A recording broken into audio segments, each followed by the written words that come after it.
The bell has rung, our lesson is starting. Today we are going to cover one of the biggest secrets of nutrition. And what is this secret? Glucose and insulin. If you often feel tired, struggle with sweet cravings, and find yourself saying, "I'm constantly dieting but I can't lose weight," your body is likely caught in an invisible traffic jam. This is the chaos happening between glucose and insulin. Actually, don't let the word chaos discourage you. Once you examine and understand your body, it will seem very simple.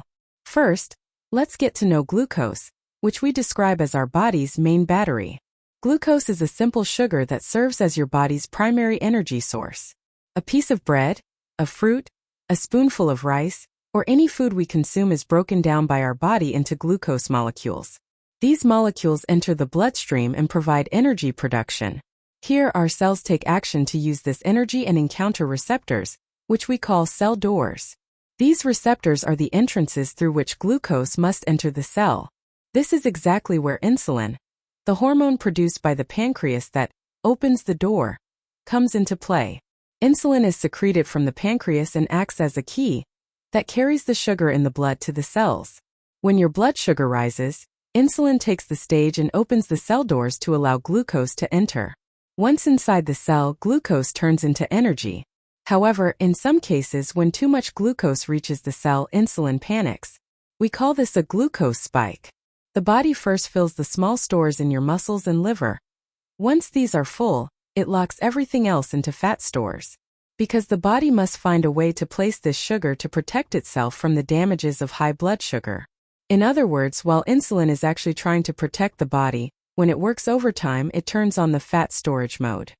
The condition we call insulin resistance occurs precisely because of a malfunction here.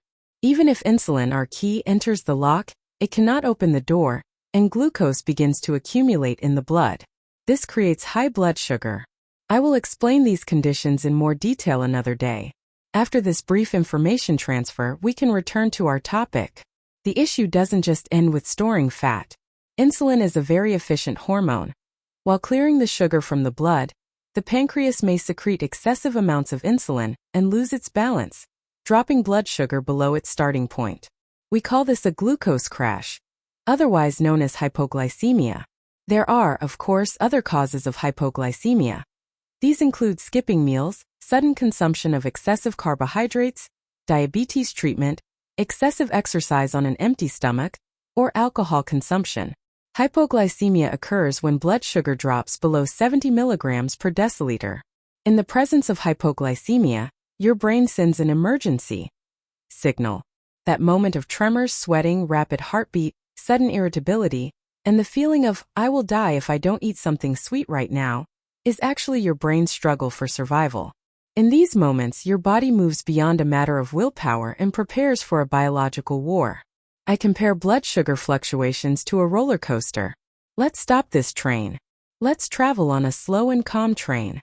Learning to keep blood sugar in balance is the most powerful magic wand for healthy nutrition, weight control, and weight loss.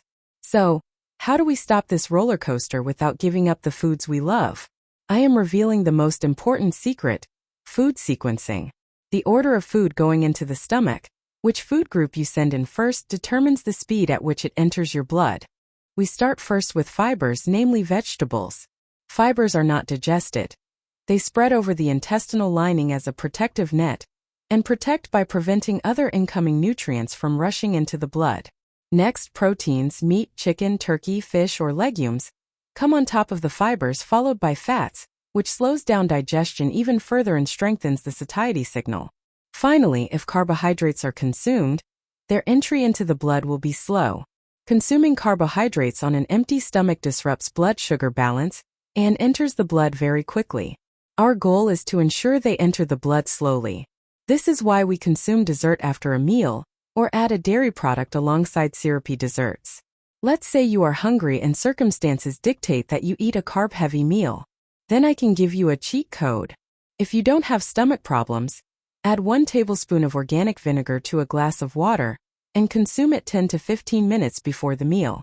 Vinegar temporarily slows down the enzymes that break down starch into glucose and aids digestion. Also, one more tip. The neat concept we learned in the previous video will be very effective here.